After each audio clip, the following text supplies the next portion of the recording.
Hello, this is Dr. Daryl Kilcup. I am a functional medicine chiropractor in Phoenix, Arizona.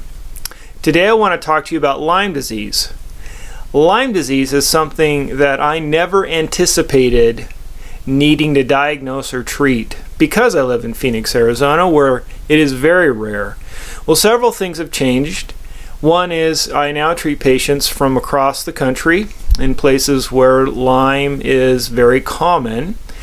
The other thing is I have found that there are people who have been infected with Lyme here in Arizona, and the most personal example of that was my wife, who I diagnosed with Lyme a few years ago.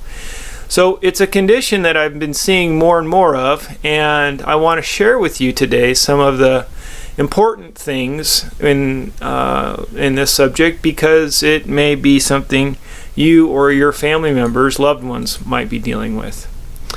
So Lyme disease is called the great imitator because the symptoms of Lyme look like so many other conditions. Migratory joint pain, migratory muscle pain, migratory tingling, numbness, or burning in the extremities. Those three comprise 80% of the patients with Lyme. But I will tell you, there are many other symptoms that Lyme can present with that don't involve those, and I have seen patients who have that. Fatigue is also extremely common. Stiffness in the back and neck, confusion, a lot of mental problems, even hallucinations, headaches, difficulty concentrating and reading, poor short-term memory, difficult with talking or writing, sleep disorders. These are all common symptoms with Lyme, and there are even others that aren't as common. The 5 biggest signs, this is very important, is that typically people with Lyme will have more than one symptom. So they don't have just achy joints or pain that moves around or fatigue. They'll have many symptoms. That's always a red flag for me. The symptoms tend to come and go. You'll have good days and bad days. As we already mentioned, it migrates around the body. With women, the timing of their cycle tends to affect when the symptoms are worse. And because Lyme is at the heart of bacterial infection, antibiotic therapy will affect it sometimes. Sometimes it'll make these symptoms worse and sometimes better. It is often misdiagnosed as chronic fatigue syndrome, fibromyalgia, multiple sclerosis, autoimmune disorders, dementia, psychiatric conditions. These are things that I have seen patients come to me with for help, and as we dug into trying to figure out what was causing their problem, we discovered that they didn't have any of those things. They had Lyme disease. Testing for Lyme is extremely difficult, and it's one of the reasons why people with Lyme go for years without being diagnosed, and they see many doctors who run incomplete testing, and they never really find out what's going on. The bacteria that causes Lyme disease is Borrelia burgdorferi, and it's extremely covert. It can exist in a cystic form. It can develop biofilms that wall it off from the body.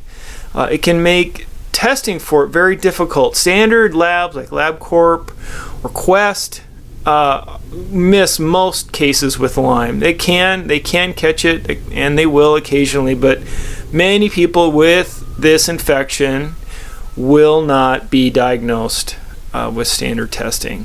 So we need to use different technologies. This is an ongoing field that is constantly getting better, thankfully.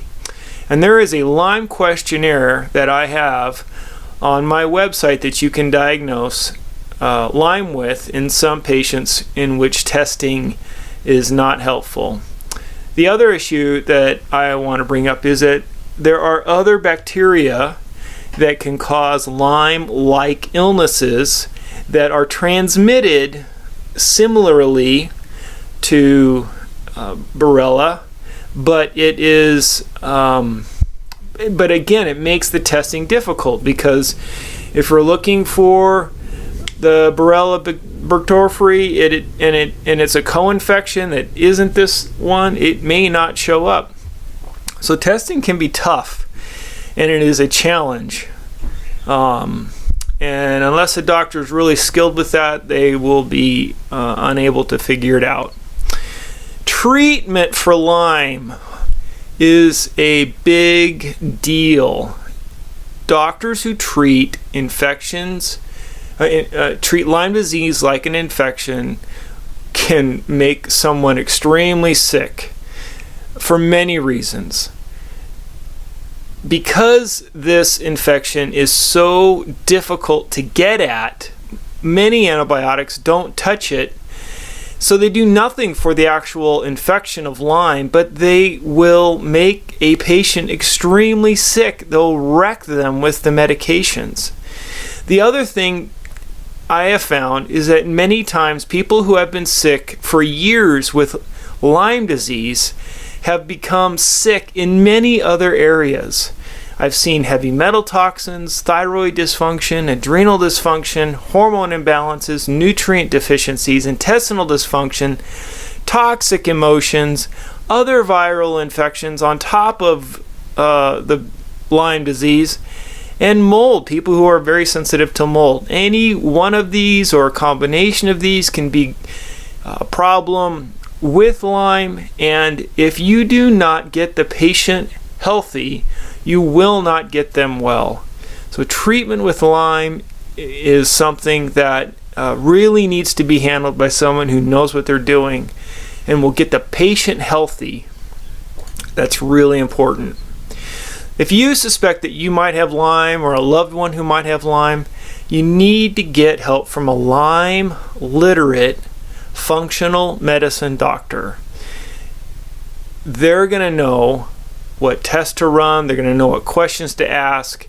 If someone does have Lyme, they're going to know how to take care of the patient so they get well.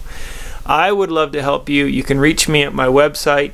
I have lots of information there, and I hope this was helpful for you today.